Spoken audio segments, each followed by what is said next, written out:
નમસ્તે વિદ્યાર્થી મિત્રો. અત્યાર સુધીમાં આપણે લેસન 1 રીડ 1 એમાં 4 લેક્ચર જોયા.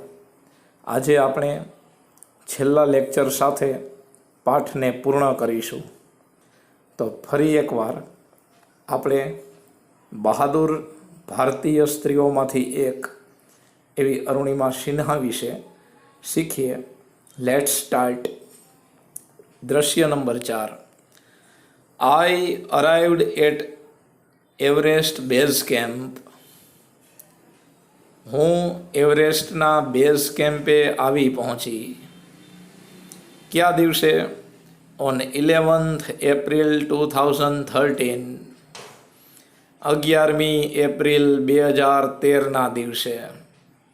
11મી એપ્રિલ 2013ના દિવસે હું એવરેસ્ટના બેઝ કેમ્પ સુધી આવી પહોંચી. Exactly 2 years had passed. લગભગ 2 વર્ષ પસાર થઈ ગયા હતા. Since I was thrown out of the moving train. ઉલટેથી, ચાલતી ટ્રેનમાંથી મને બહાર ફેંકી દેવામાં આવી ત્યારથી. સિન્સ એટલે ત્યારથી. ચાલતી ટ્રેનમાંથી મને બહાર ફેંકી દેવામાં આવી ત્યારથી એક્ઝેક્ટલી ચોક્કસ 2 વર્ષ પૂર્ણ થઈ ગયા હતા. At the camp. કેમ્પ પર. Nobody seemed to know that. કોઈ વ્યક્તિ એ જાણતું હોય એવું લાગતું હતું નહીં. સીમ એટલે દેખાવું.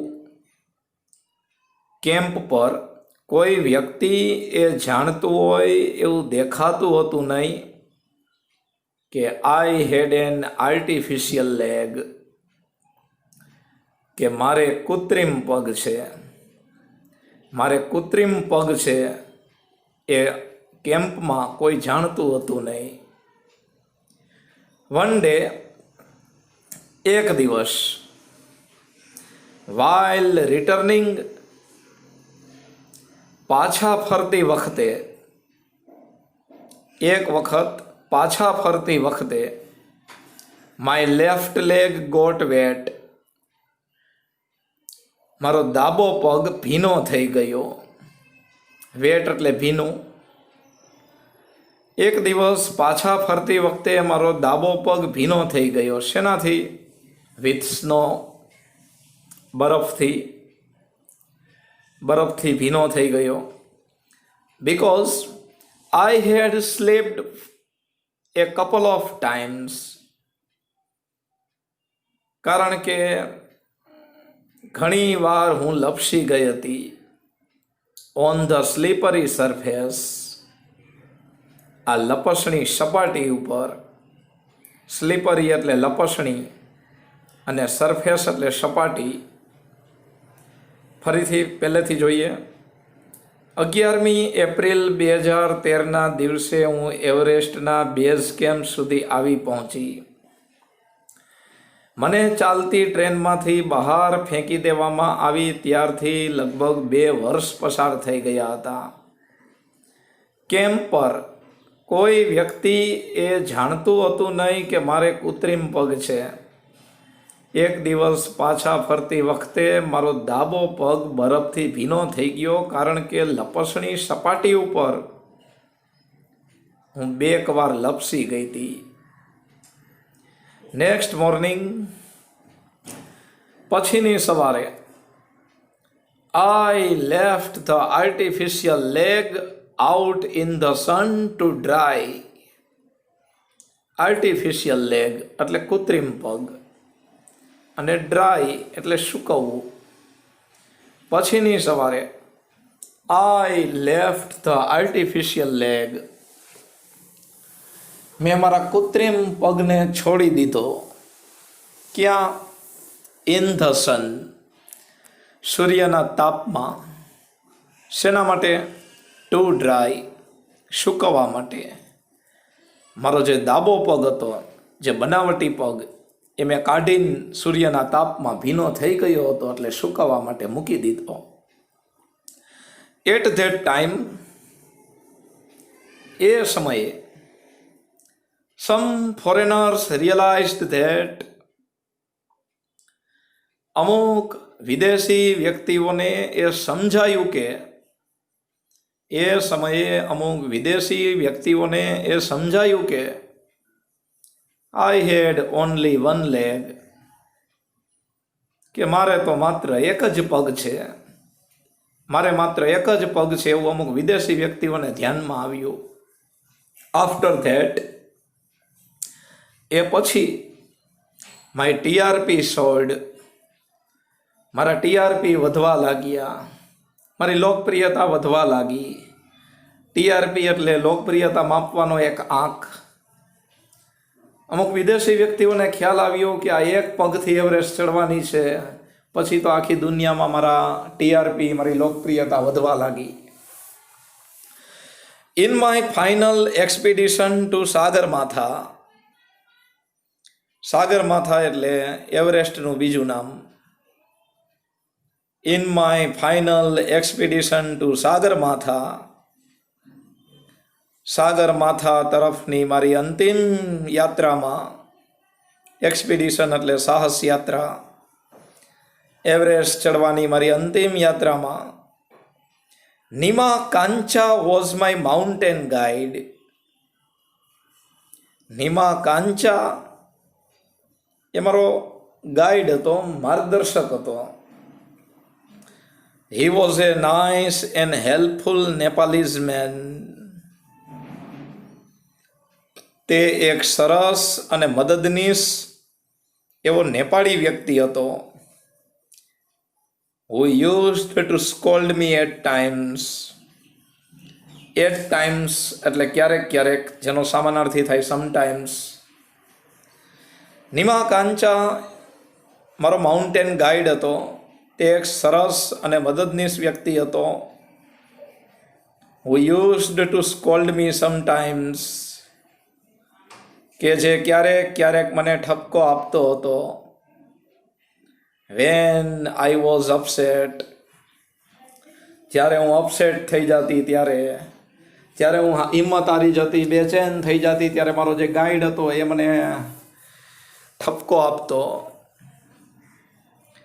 The last track to the peak of Everest, peak એટલે શિખર, ટ્રેક એટલે રસ્તો. The last track to the peak of Everest, Everest શિખર તરફનો છેલ્લો ટ્રેક, બિગન શરૂ થયો. એવરેસ્ટ શિખર તરફનો હવે છેલ્લો માર્ગ શરૂ થયો. It was a very dangerous narrow path, એ ખૂબ જ ખતરનાક સાંકડો રસ્તો હતો. એવરેસ્ટ શિખર તરફનો મારો છેલ્લો ટ્રેક શરૂ થયો, એ રસ્તો ખૂબ જ સાંકડો, ખતરનાક હતો. આઈ સ્લેપ્ડ, હું લપસી ગઈ. એન્ડ ફેલ વન્સ, અને એક વાર તો પડી ગઈ. ફોલ એટલે પડવું, એનું ભૂતકાળ ફેલ. એક વાર તો હું લપસી ગઈ અને પડી ગઈ. Even my oxygen was running out, ત્યાં સુધી કે મારો ઓક્સિજન પણ ખાલી થઈ રહ્યો હતો. I was struggling with my paining leg, paining leg એટલે દુખતો પગ. I was struggling with my paining leg, મારા દુખતા પગથી હું સંઘર્ષ કરી રહી હતી. એક બાજુ પગ દુખતો હતો અને એક બાજુ એવરેસ્ટ ચડવા માટે હું સંઘર્ષ કરતી હતી. માય શેરપા સેડ, મારા શેરપાએ કહ્યું, એટલે શેરપા આજ નિમા કાંચા, શેરપા એ નેપાળી વ્યક્તિઓની એક જ્ઞાતિ છે. મારા શેરપાએ કહ્યું, આઈ મસ્ટ ક્વિટ, કે હવે મારે ફરજિયાત ક્વિટ કરવું જોઈએ, એટલે કે છોડી દેવું જોઈએ, એવરેસ્ટ ચડવાનું ભૂલી જવું જોઈએ. એમાંય મસ્ટ ફરજિયાતપણું દર્શાવે.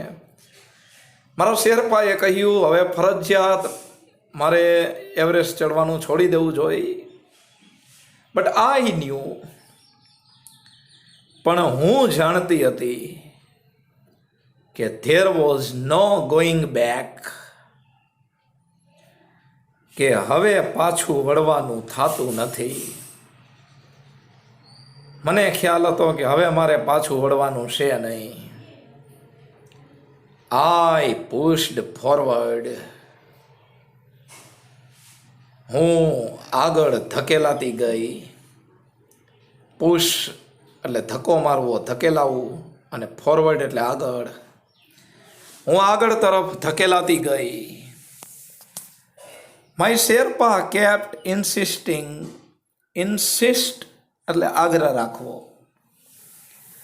માય શેરપા કેપ્ટ ઇન્સિસ્ટિંગ,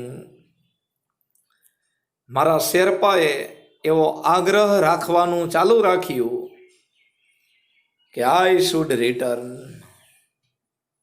હવે મારે પાછા વળી જવું જોઈએ. નીમા કાંચાએ એવો આગ્રહ રાખ્યો કે અરુણિમા હવે તારે આગળ ન જવું જોઈએ, હવે પાછા વળી જવું જોઈએ, કારણ કે તારો ઓક્સિજન ખૂટી રહ્યો છે. એટલે મેં કહ્યું, કોઈ વ્યક્તિ જે વાક્ય બોલે એ ડબલ ઇન્વર્ટેડ કોમામાં લખાયેલું હોય. હવે જે વાક્ય બોલાય છે ડબલ ઇન્વર્ટેડ કોમામાં, એ અરુણિમા સિન્હા બોલે છે કે આઈ હેવ ઇનફ ઓક્સિજન, મારી પાસે પૂરતો ઓક્સિજન છે, ટુ રીચ ધ સમિટ, શિખર સુધી પહોંચવા, એન્ડ હોઇસ્ટ ધ કન્ટ્રીઝ ફ્લેગ, અને દેશનો ધ્વજ ફરકાવવા. હોઇસ્ટ એટલે ફરકાવવું થાય, ધ્વજારોહણ એને ઇંગ્લિશમાં ફ્લેગ હોઇસ્ટિંગ કહેવાય. મેં મારા ગાઈડને કહ્યું કે ઇન્ડિયાનો ધ્વજ એવરેસ્ટ ઉપર ફરકાવવા અને શિખર ચડવા માટે મારી પાસે પૂરતો ઓક્સિજન છે. વોટ હેપન્સ આફ્ટરવર્ડ, એ પછી જે કાંઈ બને. વોટનો એક અર્થ જે થાય, એ પછી જે કાંઈ બને ડઝ નોટ મેટર એનીમોર, એ કોઈ મેટર નથી. એકવાર હું એવરેસ્ટ ચડી જાઉં પછી મારી સાથે જે કાંઈ થાય એ કોઈ બાબત નથી, એ કોઈ મારા માટે મહત્વની વાત નથી. આઈ ટોલ્ડ નીમા કાંચા ફર્મલી, મેં નીમા કાંચાને મક્કમતાથી કહ્યું કે રિમેમ્બર, યાદ રાખો કે none can defeat you, defeat એટલે હરાવવું. મેં મારા ગાઈડને મક્કમતાથી કહ્યું કે યાદ રાખો કે નન કેન ડિફીટ યુ, કોઈ વ્યક્તિ તમને હરાવી શકે નહીં. અનટિલ યુ કન્સીડ, જ્યાં સુધી તમે હારને શરણે ન થાવ. કન્સીડ એટલે શરણે થવું. કોઈ વ્યક્તિ તમને હરાવી ન શકે જ્યાં સુધી તમે ખુદ હારી ન જાઓ, એવું મેં મારા ગાઈડને કહ્યું. Yes, occasionally failure will test you, હા, પ્રસંગોપાતની નિષ્ફળતા તમારી કસોટી કરી જાય. ફેલર એટલે નિષ્ફળતા અને ઓકેઝનલ એટલે પ્રસંગોપાત. હા, ક્યારેક ક્યારેક નિષ્ફળતા તમારી ટેસ્ટ લઈ લે, બટ કીપ ટ્રાઈંગ, પણ પ્રયત્ન કરવાનું ચાલુ રાખો. સમ ડોર્સ ઓફ ઓપોર્ચ્યુનિટી, તકના અમુક દરવાજા, વિલ સર્ટેનલી ઓપન, ચોક્કસપણે ખુલશે. ક્યારેક ક્યારેક નિષ્ફળતા કસોટી કરી જાય, પણ તકના દરવાજા ચોક્કસ ખુલશે. આ બધું મેં મારા ગાઈડને કહ્યું, નીમા કાંચાને કહ્યું, મારા શેરપાને કહ્યું. Then I could see him following me, પછી હું તેને, નીમા કાંચાને, મારી પાછળ પાછળ આવતા જોઈ શકતી હતી. હું એનું માયના વગર આગળ આગળ જતી હતી, એટલે એ પણ મારી પાછળ પાછળ આવતા હતા એ હું જોઈ શકતી હતી. As I continue to drag myself to the top, જ્યારે મેં મારી જાતને ટોચ સુધી ખેંચવાનું ચાલુ રાખ્યું, ત્યારે ડ્રેગ એટલે ખેંચવું, જ્યારે હું મારી પોતાની જાતને ટોચ તરફ લઈ જતી હતી ત્યારે નીમા કાંચા મારી પાછળ આવતા હોય એવું મેં જોયું. ડ્રેગ, વોક, ડ્રેગ, કન્ટિન્યુ, ખેંચાતા જવું, વરી પાછું ચાલવું, વરી પાછું ખેંચાતા જવું, એ ચાલુ જ રહ્યું. ક્યાં સુધી? Till it finally happen. Everest ચડી ત્યાં સુધી. The top is a small 20 by 20 ice table. એવરેસ્ટની ટોચ એ 20 by 20 બરફનું ચોકઠું હોય. એવરેસ્ટની ટોચ નાનું એવું 20 by 20 બરફનું ચોકઠું છે. I saw several flags of various countries. Several એટલે ઘણું. I saw several flags of various countries fluttering proudly. Fluttering એટલે ફફડાતા. તો મેં એવરેસ્ટની ટોચ ઉપર ગર્વથી ફફડતા હોય એવા ઘણાય દેશના ફ્લેગ્સ જોયા, ધ્વજ જોયા. I had lived this moment so many times in my mind. I had lived this moment so many times in my mind. ઉલટેથી મારા માઇન્ડમાં, મારા મગજમાં આ ક્ષણ હું ઘણી વાર માટે જીવી ગઈ. એકને એક ક્ષણનો મેં કેટલી વાર માટે અનુભવ કર્યો. ધેટ કે જેથી I did not have to be told that, કે જેથી મને એવું કહેવામાં ન આવે કે ફાઇનલી I had arrived, કે અંતે હું ત્યાં આવી પહોંચી છું, અંતે હું એવરેસ્ટની ટોચ ઉપર આવી પહોંચી છું એવું મને કોઈ કહે નહીં. ત્યાં સુધી મેં એકને એક ક્ષણ, એ ગર્વની ક્ષણ કેટલીય વાર મારા માઇન્ડમાં અનુભવી. એટ 10:55, 10:55 સવારે, ઓન 21 May 2013, 21 મે 2013ના દિવસે, 21 મે 2013ના દિવસે સવારે 10:55 I was on the top of the world. હું દુનિયાની ટોચ ઉપર હતી, દુનિયાના મસ્તક ઉપર હતી. I felt like dancing, crying, laughing at the same time. At the same time, એક જ સમયે મેં નાચવાનું, રડવાનું, હસવાનું બધું જ અનુભવી લીધું. રડવું એટલે ખુશીના આંસુ.